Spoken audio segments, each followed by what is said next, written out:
दोस्तों, ये कहानी है बेतालगढ़ में रहने वाली एक गृहिणी रानी की। रानी आर्थिक तंगी से जूझ रही है। उसका पति मिलन थाने में चाय पिलाता है। इससे उसकी कोई खास आमदनी नहीं होती है और वह शराब का भी आदी है, इसलिए रानी को दूसरों के घर में जाकर काम करना पड़ता है। रानी जिस घर में काम करती थी वहाँ से भी उसे निकाल दिया जाता है। अब तो रानी की पैसों की दिक्कत और भी बढ़ जाती है। रानी रात में घर आकर देखती है तो कुछ गुंडे उसके घर का सामान सड़क पर फेंक रहे थे और उसके पति को मार रहे थे। यहाँ हमें पता चलता है कि रानी के पति मिलन ने इन गुंडों से 15 लाख उधार लिए थे। इन पैसों से वे घर खरीदना चाहते थे, लेकिन बिल्डर सारे रुपए लेकर भाग गया और गुंडे अब मिलन और रानी से अपना पैसा वापस मांग रहे हैं। रानी गुंडों से कहती है कि कैसे भी 7 दिन में पैसा वापस कर दूंगी। गुंडे वहाँ से चले जाते हैं।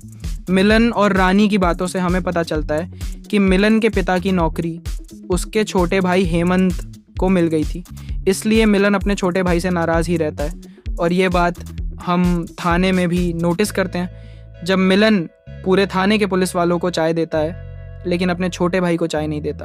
अगले सीन में हम देखते हैं कि न्यूज़ में बताया जा रहा है कि बेतालगढ़ गांजे का अड्डा बन गया है।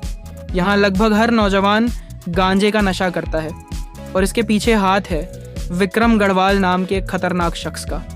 फिर रात के सीन में दिखाया जाता है कि गढ़वाल के गुंडे गांजे से भरे ट्रक से गांजा उतारकर अड्डे पर रख रहे होते हैं। तभी वहाँ पुलिस आ जाती है और गुंडे वहाँ से भाग जाते हैं, लेकिन रानी अड्डे को देख लेती है। फिर रानी वहाँ जाती है और गांजे से भरी हुई 2 बोरियां अपने पास छुपा लेती हैं। रानी एक पैकेट को अपने घर ले जाती है। रानी को ये समझ ही नहीं आता है कि ये हरी सी दिखने वाली चीज़ क्या है। तो रानी सबसे पहले इसे पीस लेती है और मेहंदी की तरह हाथ में लगाकर देखती है, लेकिन ये मेहंदी हो तब तो हाथ में रचे, तो हाथ में इसका कोई असर नहीं होता है। फिर रानी इसकी चाय बनाकर देखती है, लेकिन चाय में भी बेकार स्वाद आता है। अंत में रानी इसे जलाकर देखती है कि शायद इसके धुएं से आने वाली गंध से इसकी पहचान हो सके। पागल कहीं की। अंत में रानी थक हार कर मोहल्ले के एक लड़के के पास जाती है। दोस्तों, हर वेब सीरीज़ में एक चंपू टाइप का आवारा लड़का तो होता ही है, जिसका काम होता है सिर्फ गाना गाना या मोहल्ले में इधर उधर बेमतलब डोलना। मतलब ये कोई पढ़ने लिखने वाला बच्चा नहीं होता है, आवारा टाइप का लौंडा। तो इसका नाम हम लोग गोलू रख देते हैं। गोलू दिन भर दोस्तों के साथ पार्टी और नशा करता रहता है। तो रानी जाती है गोलू के पास और गोलू रानी को बताता है कि ये तो गंजा है। देखा दोस्तों, रानी ने 3 टेस्ट कर लिए, उसके बाद भी उसे समझ नहीं आया कि ये हरी सी चीज़ क्या है, और गोलू ने एक बार में ही देखकर बता दिया कि यह गंजा है, क्योंकि गोलू तो है ही आवारा लौंडा। गोलू रानी को बताता है कि इन 2 बोरियों की कीमत 1,75,00,000 है।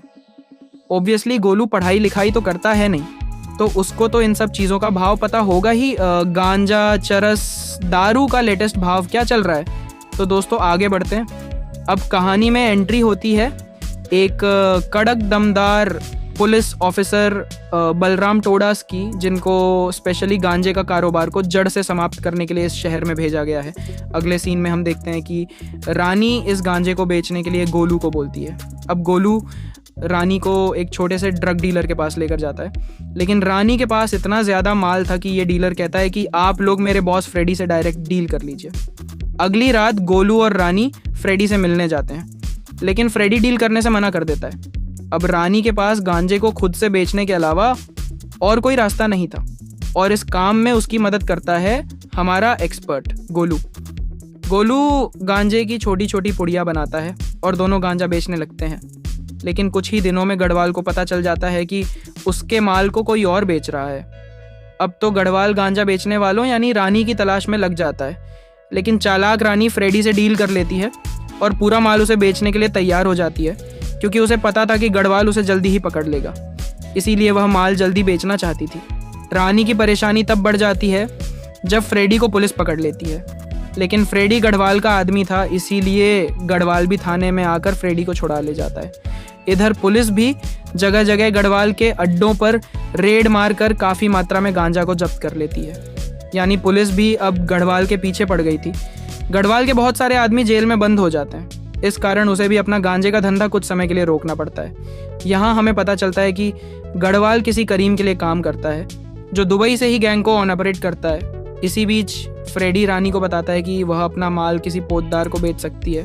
अब रानी गोलू के साथ पोतदार से मिलने के लिए चल देती है। पोतदार, जो कि गांजा बड़े बड़े सेलिब्रिटीज़ को सप्लाई करता था, उसका घर और कीमती सामान देखकर रानी के मन में लालच जाग जाता है। वह भी यह तय कर लेती है कि वह अपना धंधा बड़े लेवल पर करेगी।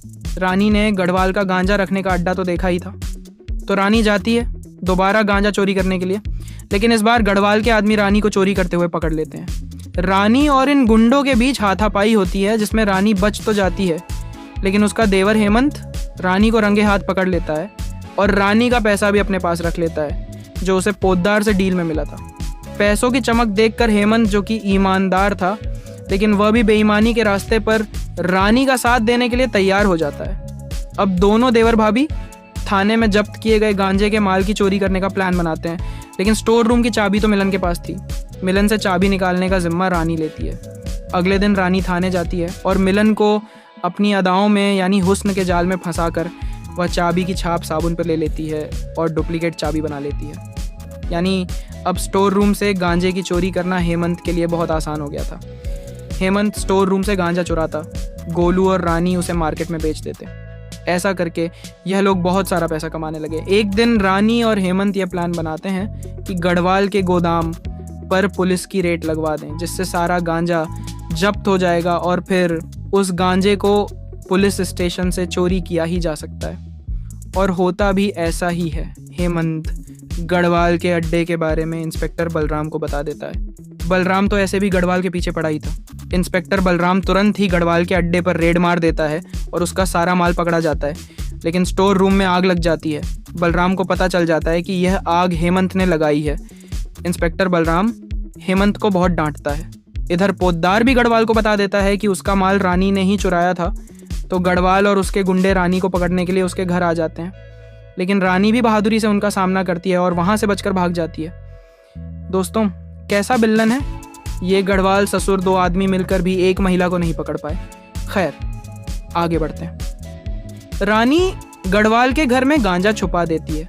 जब पुलिस की रेड गढ़वाल के घर पर पड़ती है तो पुलिस को रानी के द्वारा रखा गया गांजा मिल जाता है। ऐसे रानी गढ़वाल को पुलिस से गिरफ्तार करवा देती है और अपने रास्ते का कांटा हटा देती है और खुद भी सरेंडर कर देती है। गढ़वाल के जेल जाने पर शहर में गांजे का धंधा संभालने के लिए करीम को दुबई से आना पड़ता है। अब सीरीज में एंट्री होती है हमारे मेन विलन करीम की। अब करीम पुलिस थाने में अटैक करवा देता है। इस अटैक में बहुत सारे पुलिसकर्मी मारे जाते हैं और रानी का पति भी इस फायरिंग में निपट जाता है। अब तो रानी ये ठान लेती है कि वह करीम को जान से मार देगी और यहीं से शुरू होती है उसकी ट्रेनिंग। रानी बंदूक चलाना और सेल्फ डिफेंस इंस्पेक्टर बलराम से सीख लेती है, क्योंकि दूसरी तरफ करीम भी रानी को जान से मार देना चाहता था, क्योंकि उसने गढ़वाल का माल यानी करीम का माल चोरी किया था। पुलिस भी रानी को प्रोटेक्शन देती है और रानी को एक माइक और ट्रैकर भी दे दिया जाता है। पुलिस प्रोटेक्शन के बावजूद करीम के गुंडे रानी को किडनैप कर ही लेते हैं, लेकिन रानी के ट्रैकर की वजह से पुलिस को करीम और रानी की लोकेशन पता चल जाती है और इंस्पेक्टर बलराम उसे गिरफ्तार करने के लिए चल देता है। लेकिन रानी करीम को इशारे से बता देती है कि पुलिस यहाँ आने ही वाली है और करीम को वहाँ से भगा देती है, जिससे उसकी जान बच जाती है। इस प्रकार रानी बहुत ही होशियारी से करीम से दोस्ती कर लेती है। करीम रानी के इस एहसान के बदले उसे बेतालगढ़ का नया बादशाह, मेरा मतलब है कि बेगम, बना देता है और रानी की ताजपोशी भी हो जाती है। लेकिन ताजपोशी के बाद रानी अपना रंग दिखाती है और अपना असली मकसद यानी करीम को मारना उसे पूरा करती है। अंत में वह करीम को गोली मार देती है। इसी के साथ इस वेब सीरीज़ का अंत होता है। तो दोस्तों, ये कहानी थी एक गृहिणी के गैंगस्टर बनने की। अगर आपको ये स्टोरी अच्छी लगी है तो like this video and subscribe for more updates. Thanks.